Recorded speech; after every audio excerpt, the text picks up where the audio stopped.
Yeah, that's right. Welcome and welcome back, everybody, to the three biggest changes to Notre Dame's modern recruiting effort under Marcus Freeman, in my opinion, edition of the Always Irish Show. As always, you can find the program on YouTube. Do it, subscribe if you haven't yet. Appreciate it very much. Give the video a thumbs up. Helps in the search algorithm. Notifications on. That way you'll be alerted every time a new episode drops. You don't want to miss it. Twitter, search bar, Always Irish Rat. Always Irish Inc. Emails alwaysirishindy@gmail.com. Audio only anywhere you want me. You can locate me. Call-in line 312-900-8815. Tell Johnny what you heard and seen. Fighting Irish Wire every day. Every day of the year. It doesn't matter if it's in season or not. There's going to be articles. Read it every day. Google routine. Make it a part of it. So, you all know by now. Most of you have been around here a while. All right? You weren't just born yesterday and showed up here. You all know by now my biggest Brian Kelly complaint when he was in charge of the program was that he, quite frankly, simply refused to recruit to Notre Dame the way it has to be to even have an opportunity to compete nationally for a title. Not an appearance and a beatdown, a chance to win playoff games. That was my chief complaint. He literally just wouldn't put in that work that it was going to take to get over the hump. All right? That is an unforgivable sin to me. I'll never forgive him for it, ever, till the day he and I are both dead. If you give 100% and lose at Notre Dame, I can still back you as a guy and be in that disappointment, but have good feelings towards you knowing you gave your all. When you don't reach your goals, and I know you didn't put in full effort, totally different story. Not okay. Unacceptable. All right? And that was the dynamic we were working in. Now, I'm not saying Kelly didn't do any good things. I'm not saying that. He inherited a flaming dumpster and brought the program back to a certain level. So this isn't all or nothing. Kelly's God or Kelly's horrible. There's a lot of middle ground here to give Kelly credit where he deserves it and also say his unwillingness to change how he recruits is the reason he never got over the hump. All right? I just can't forgive lack of effort. I can't. That's the one thing you can control is that effort. So I'll never forgive that, okay? It's unforgivable, okay? So Freeman comes in and modernizes Notre Dame's operation right away. Let's get into the three biggest changes I see and how and why they matter. Number one is just pure effort. Freeman is so active in recruiting in all areas of it, and he requires everybody else to be as well. Think about this dynamic. Freeman is so out front with recruiting all the time. There's no excuse for any other coach on the staff not to be. Marcus has more responsibilities than everybody else in the program, and he's still front and center, the number one guy recruiting. That sets the tone, sets the example, sets the expectation for the rest of the staff of what's required of you to work here. That level of effort, all right? There's no excuse for anybody to not hit the road when the head guy's all over the country every day and he has more to do than you. All right? I always go back to this.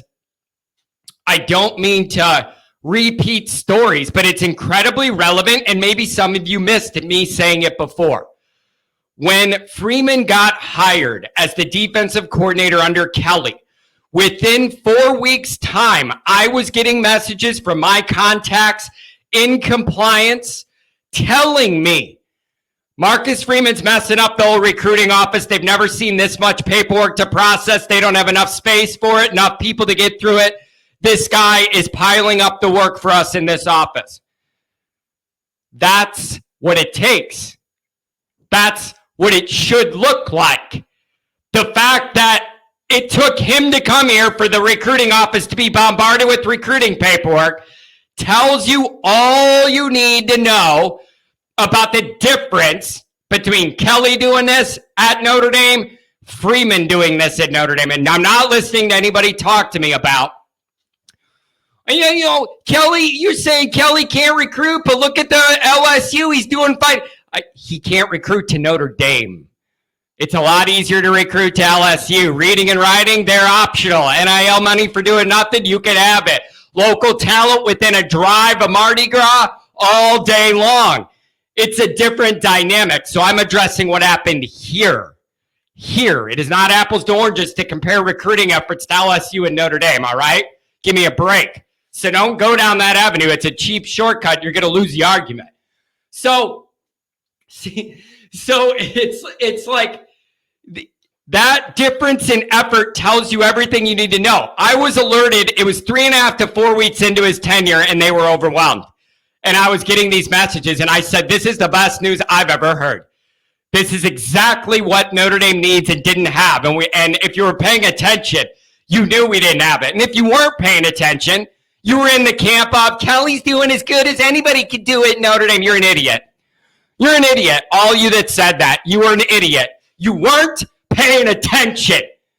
If you thought that and said that, you weren't paying attention to what was actually going on or not going on, or you didn't want to know, or you didn't ask questions, you didn't dig into it. And a lot of those people didn't want to listen to anybody else when they told you Notre Dame's not winning a playoff game with Kelly because he refuses to recruit different. You're getting the same level every year. You're capped at what it could be doing it his way. People didn't want to hear it. John, you're ungrateful. This is as good as Notre Dame. He's the best guy since Lou. What else do you want? I want a guy to work his ass off 100%.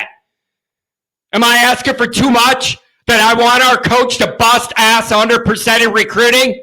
You really going to tell me I'm asking for too much? Never.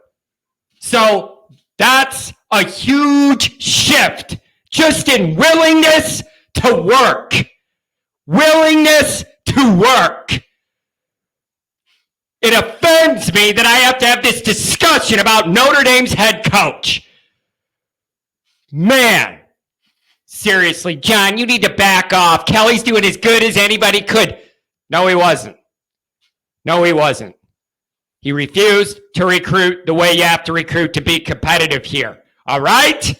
And if you didn't know it then, I hope you're realizing it now. Because it was always true and it's still true. All right. So, I just wanted to mention that as a stark immediate differentiator on just how different those two modus operandi were and how I came to know that very early on in his tenure. And it excited me. And right at that point, it occurred to me, they better not let this guy get out of the building. Because if this guy's putting in that kind of work and I know that's what it takes and we don't have it, don't let this guy leave the building. He might need to be groomed into our next head coach. And I thought we were trending that way. I just didn't expect it to be as early as it ended up being. I thought we'd have another year or two under Kelly. Then we would get into that. So it did have to be accelerated. So I just always bring that up as a stark differentiator between those efforts and how much work they put in. And here's the other thing too. Here's the other part of this when I talk about that effort. This staff adjusts fast and it shows to the public. Quarterback and wide receiver, we were all complaining about not enough depth, not enough high-level talent. They have aggressively addressed both those areas, and I feel way, way, way better about them moving forward. Now we're in a situation where a lot of us feel like we're a little light at the defensive line. They are hammering that position group in 24. It's awesome. It is awesome. This staff sees what we see. What we complain about, they also acknowledge and know it's been a problem and isn't good enough. And then they go address it as quickly as they can, and not just behind the scenes, out front. Like you can see the upgrade in the overall talent in the quarterback and wide receiver room right now. Like that is not like mythical. It's there. 1 year and they flip that. 1 year and they flip that dynamic. Great job. Great job. Defensive line, we're a little light. They're hammering those guys on 24. So I love that. We never got that with Kelly. We had complaints all the time. Nothing ever changed to give you an indicator that the staff saw what we saw and was trying to fix it. That was an ongoing Kelly issue. All right? We never, ever got that quick of an immediate pivot to solve a problem right away. It's so refreshing to just go to bed at night knowing this staff sees things the way we do regarding this roster and the situations. All right? So overall, it's just a much more robust, aggressive effort across the board, and it warms my Irish soul. Okay? Number 2, messaging. Freeman's doing his darndest to make Notre Dame hip again. Modern, cool, fun, less stuffy, like Kelly's personality, while maintaining Notre Dame's values. That is a hard line to walk for most people, but it comes natural to Marcus. Everybody has God-given gifts. His ability to communicate and relate and be genuine is one of them. So this is a line that would be tricky for a lot of folks. He can walk it no problem because it's a personality trait, strength of his naturally. Notre Dame, listen, it's not easy to recruit to Notre Dame. We all know that. Grades, weather, South Bend, no blank checks. They don't have a bunch of women in bikinis all over. Like, it's just not the easiest sell. His message is resonating. 83% blue chip rate in 23. Looking at that percentage or more in 24. Higher than any Brian Kelly class. In some cases, that 83, it's almost double some of Kelly's blue chip rate classes. He had a few classes in the 40s. Like, when I say wasn't doing enough, that's what I'm talking about. He went from under half the roster, 4 to 5-star guys. Now Marcus has it at 83. What a joke. What a joke. It's actually amazing Kelly accomplished all of he did doing it the way he did at Notre Dame. Maybe I got to give him credit for that. I rip him on one hand. I got to credit him on the other. I can't believe he accomplished what he did, half-assing so many important areas and things the way he did. It's actually pretty amazing and frustrating, which is why we all lost our minds. Doing the same thing every year, getting our hopes up and then realizing you don't have a roster that can compete with the best teams. How many decades did I need to see that, right? But you got all that stuff. It's resonating. It's resonating. The message is resonating. That talent percentage rate's rising. The other thing is the creativity. The gold throne, the Vans shoes, the Winter Wonderland theme when they had a guy visit and it was bitter cold. Awesome social media upgrades with the digital platforms and the stuff that group's doing. It's all modern creativity that Marcus is open to, and we never saw any of that sign of life with Kelly ever. And nothing ever approached creative in any way with anything Brian Kelly did with recruiting. So that's the other thing that matters, okay? Especially in the social media age and all that. They're doing a good job there and modernize that as well, okay? And number 3, so messaging. That's the second thing I love. Number 3 is relationship building. Kelly used to wait till guys cleared grades a lot of times in high school to know they could get into Notre Dame before he really invested a time into recruiting a guy and building a relationship. He wanted to know they could get into Notre Dame and he wasn't wasting his time. That killed Notre Dame because by the time a kid cleared grades, Notre Dame was 1 to 2 years behind in big relationship rapport building with these players. Then you try and jump in late with a 1 to 2 year, you're behind the curve and getting to know the guy and his family and his high school coach and all that on a deep level. That's rarely going to work for Notre Dame. Freeman's the opposite. Put in the extra work to engage with your top targets. So if they clear grades, you're in a great position with an already established relationship. And if they don't clear grades, well, that sucks. But guess what? That's the cost of doing business. And that work didn't pay off that time, but it will overall in the long haul. All right? And it's just the cost of doing business. And where this affected Kelly the most, this philosophical and practical shift, it affected Kelly most with those high-end quarterbacks. It's such a personal dynamic between quarterback coach. For you to try and build that relationship 2 years behind a lot of other coaches, you're dead. You never had a chance to land any of those guys doing it that way, especially the quarterbacks, where that coach QB relationship matters so much and it's so intimate. Kelly tried to jump in there too late, and you never have a chance then. It's just, if you like me that much, why are you coming to me 2 years later than these other guys? It's a bad dynamic. Kelly put us in it every year with those quarterbacks, and it's a part of the reason we can never get a top-end guy with him. There wasn't that relationship. It goes way back.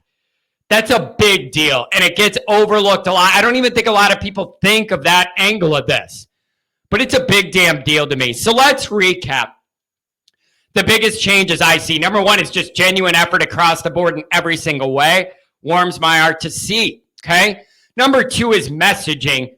Freeman's a master at it. He just naturally has that gift, can thread the needle, make Notre Dame a little more modern and hip, maintain the values. It's exactly what I want a Notre Dame coach to do. Love it. In addition, the creativity and the recruiting effort is improving by the month. Good job, okay? And number three, relationship building. And the other part of this relationship building thing is that also comes down to building new pipelines in high schools, reclaiming some power in the Chicago Catholic League where I went to school. I want to see them get back in there and own all of that. And that's very personal to me just because I know all these schools and some of these people at these schools, okay? So that's also a part of the relationship building. Freeman's getting doors open, phone calls answered that Kelly couldn't because he's just more open. Get down to St. Louis, work that area, work that pipeline. Doors are opening for Freeman. Pipelines are opening for Freeman because his personality's more relatable and people want to work with him. So that's what I see, you guys. 83% blue chip rate, you're looking at that or more in 24. I still think, I said this the other day, Notre Dame's 2 years away on the early end, 3 years on the long end away from where I need the roster to be to feel like Notre Dame can make an actual run in a playoff scenario where you got to win a string of games in the modern era. 2 years on the early end, 3 years on the long end to have some of that depth where I will genuinely start to feel that we could be in that mix if that 83 or higher percentage hit rate on blue chips keeps going that way. I'm just being realistic. I don't want it to be that long, but that's what I think. When I look at us and then I look around, that's what I feel. 2 years on the early, 3 years on the long. And then you start to see some playoff action, I think. The roster will be ready to have the depth. So let me know what you guys think. What did I miss? Are these good bullet points? What else would you add? Let me know. I'll talk to you.